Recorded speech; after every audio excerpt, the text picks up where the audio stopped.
Joining us now, Professor of History at Tulane University, Walter Isaacson.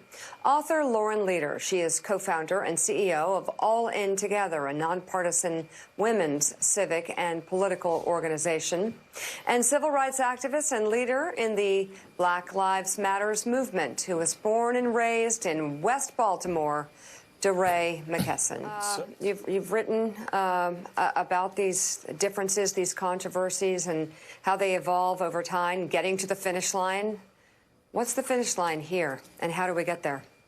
Well, I don't think there is a finish line. I mean, I think this is a long-term question for the nation, which is how we continue to work to reconcile our racist history and where we are today as a country. You know, I was looking at this amazing poll that came out just about a month and a half ago from Pew that asked Republicans and Democrats their views on race. And one of the pieces of data that stood out to me was that 77% of Republicans said that they felt that there is too much, that one of the major problems for the country is too much a view of race as an issue, whereas 77% of Democrats see the opposite, see that we are not paying enough attention to race. And, you know, we've seen a constant sort of trope in the Republican Party for a long time, this denial of race as a key issue, even back to the vice presidential debate, actually in a question about Baltimore, when Tim Kaine and Mike Pence debated whether or not racism exists in policing in America.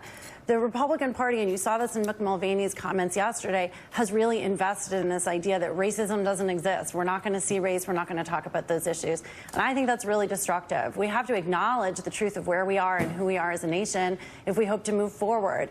Corporate America has been doing this by focusing on diversity issues, helping their employees through the leadership of, corporate leaders try to reconcile the challenges of operating and working in a diverse nation. We need a more sophisticated and meaningful conversation about this.